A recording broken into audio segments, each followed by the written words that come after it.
What's up? How's the Legion of Comic Book Collectors doing today? Well, today I have the long overdue part 2 of the Justice Society comic book collection. Today I'm going to show you the complete All-Star Squadron, Infinity Inc. and Young All-Stars. Some of my favorite series. And something I've been doing for all my comic collection videos is I look up the keys. I am by no means a key collector. I learn a lot of this stuff by watching YouTube or making these videos, because I know people like to know the keys. And I was shocked.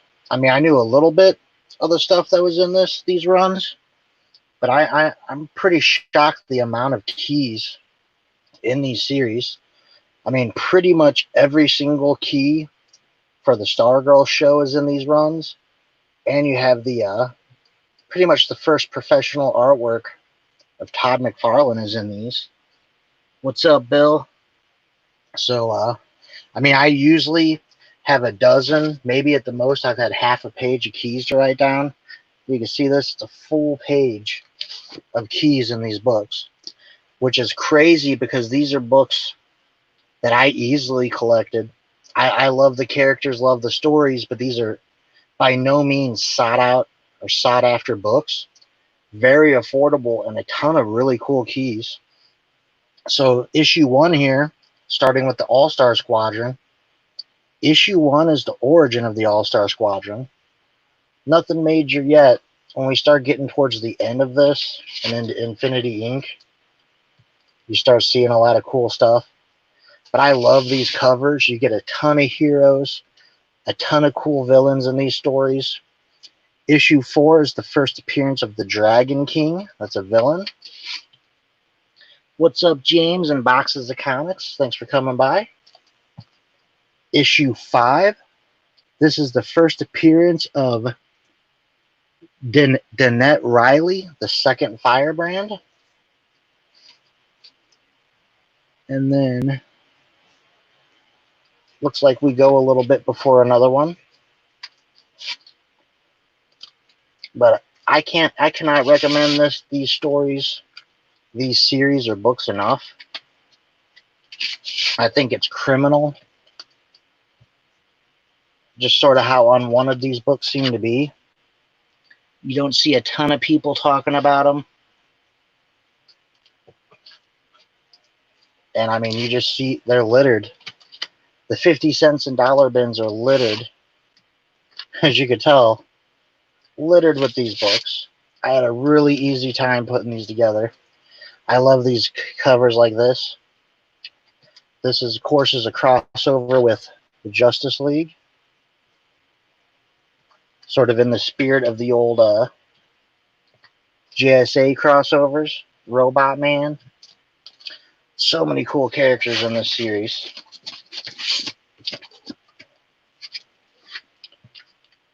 I had been sort of taking a break from YouTube. Hadn't really been putting stuff out. Hadn't really been watching it. I mean, I think everybody needs to recharge every now and then. But if you follow my channel, you saw I did a quick pop video. And since I did that, because that showed up unexpected, I figured I'd go ahead and do this. I actually had a lot of fun looking up the keys. Speaking of which, number 23, this is the first appearance of Will Everett, Amazing Man. Really cool character. Issue 24.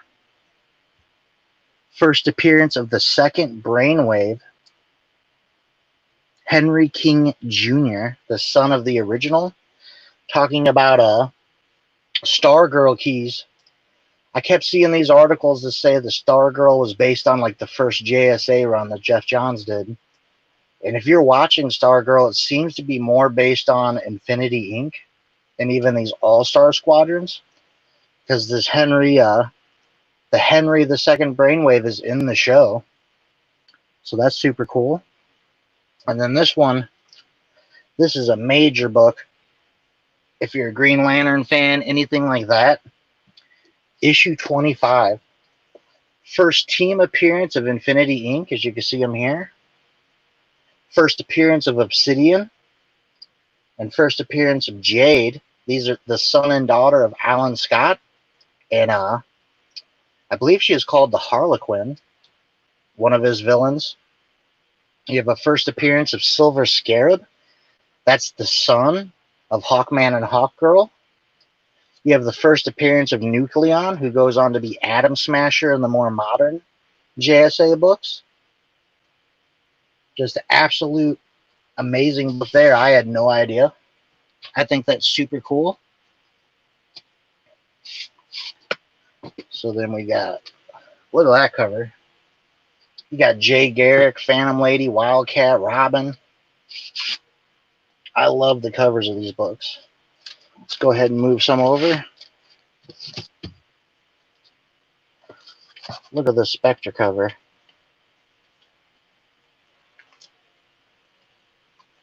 Issue 29.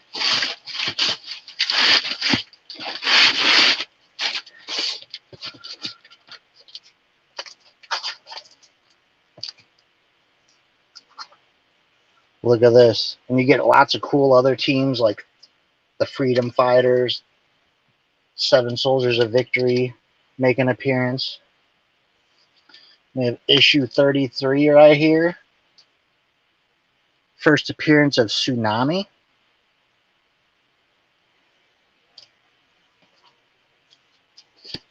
Who's pictured right here in the next issue. And I believe she takes part in the Young All-Stars. Awesome Shazam covers.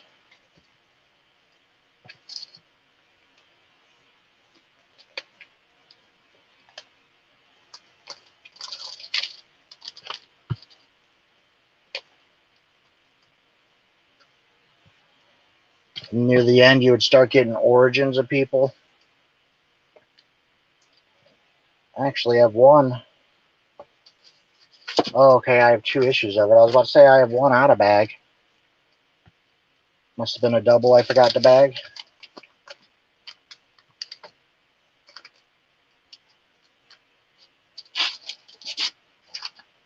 And this series has one more key listed. It's Origin of Dr. Fate right here, issue 47. Yeah, the next series, because right after this is Infinity Inc. It has some really, really cool keys, especially if you're a fan of Stargirl, which I am. I must have picked up some doubles somewhere, probably for 50 cents, and stuck them in here without bagging and boarding them. But I love these covers. I just love all the different heroes you get to see. So much fun to read. Here we're into the Crisis. Such cool stuff. Issue 55. And I'll try to keep this video moving.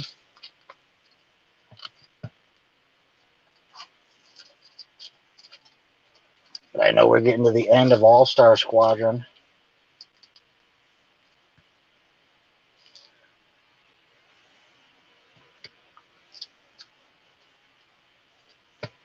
Yeah, you start seeing all these origins right at the end, which is pretty cool. Robot Man. I'm a fan of Robot Man. I wish they did more with him. Origin of Johnny Quick. Tarantula. So there's the end. Issue 67 is the end of All-Star Squadron. We do have the annuals. I absolutely love these books. Here's a crossover with Infinity Inc. And then I actually have the Infinity Inc. annuals in front of their series. So there's Jade and Obsidian. Annual 2 with Degadon. Thank you, James. Appreciate it. What's up, Ray? James, Warlord. Good to see you guys. So now we're jumping into Infinity Inc. And I almost refer to this team. Let's just pop issue 1 up. This was like the Teen Titans of the Justice Society in a way.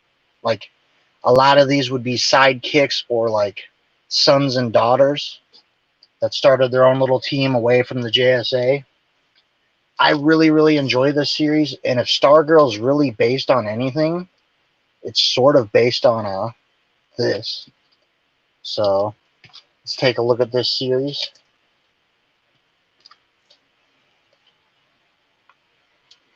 We get to issue 12 before the first key.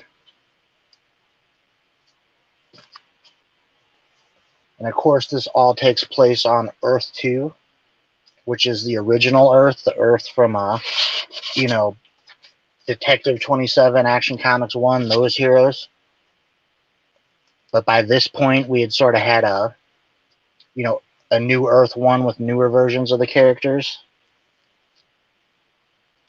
And of course, Crisis changed all that. So we have issue 12. This is another Stargirl show key. This is the first appearance of Yolanda Montez, the second Wildcat. You know, the girl who's Wildcat in the show. This is her. Very next issue. First appearance of...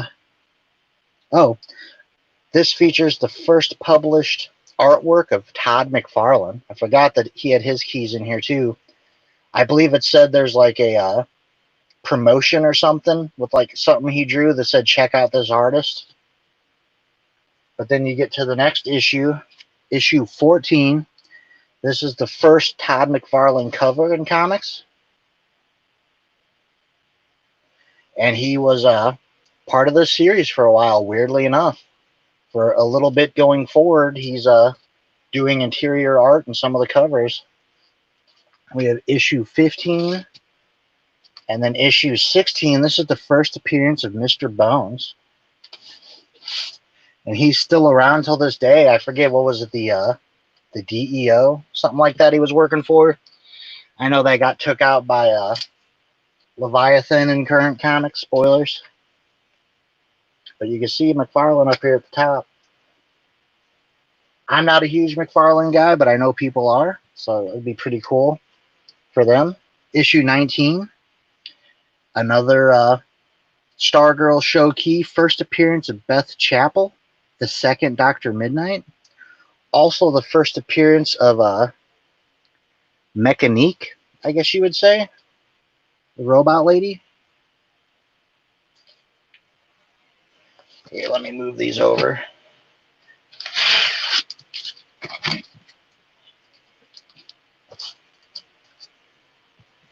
So we got a ways.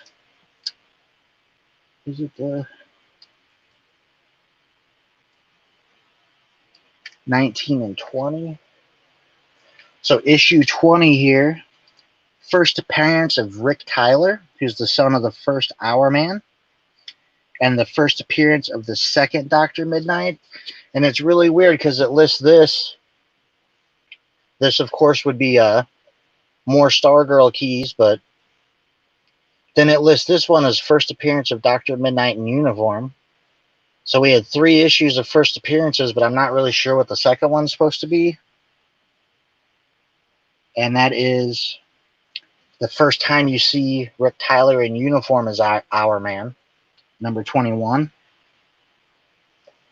So then we jump all the way to 31 before the next key. What's up, Mike? And yeah, their outfits look way different than they do in the show, don't they? Some 80s stuff there. But there you could see there's 3 characters from the show. I know I'm mentioning the show a lot. I, for one, am a huge fan of Stargirl. I would recommend it. It's one of the first things DC's done in a while that isn't just depressing all the time.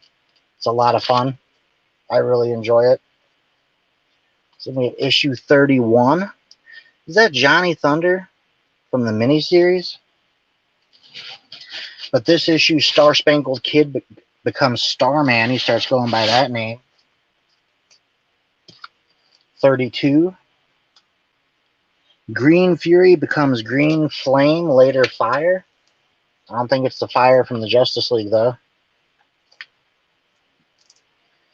34.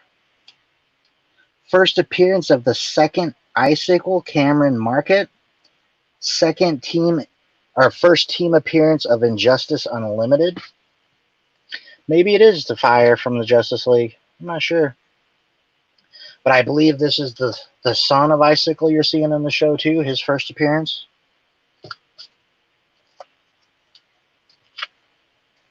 And we've got through most of the keys now. There's one more in this and only one in the last series. The last series is a pretty quick series. It was actually the hardest for me to find. Yeah, I think I had just picked up this girl's miniseries, wondering if she was related to the JSA, and did not remember her being in Infinity Inc. It's been so long since I read it. Oh, I was saying Young All-Stars was the hardest for me to collect. I think just because it's so unwanted. You just couldn't hardly find it. But here's Harley Quinn, the mom of Jade and Obsidian.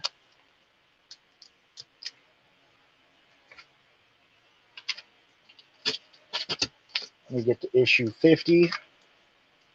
Issue 51 is the last key of this series.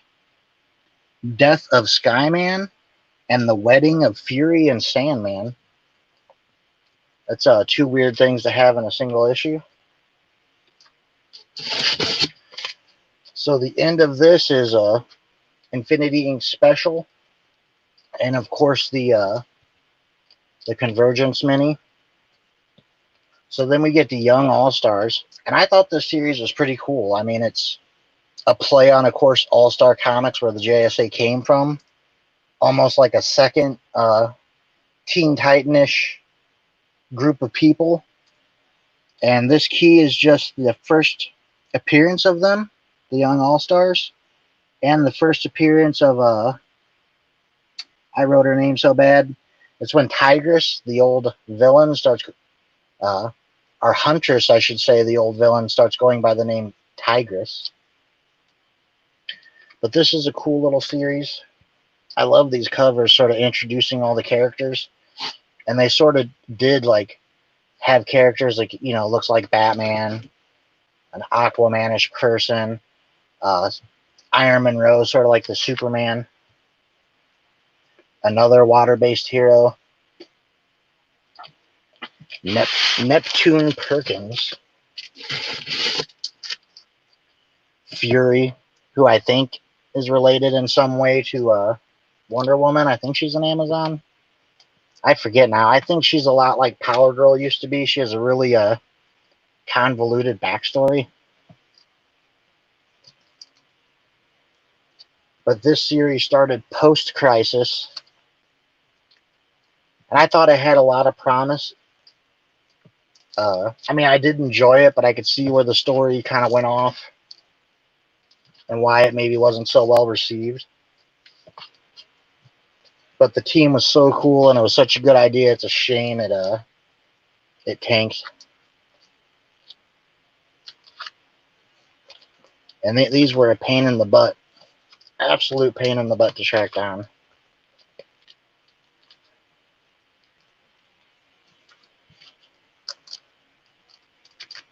And we got the last group.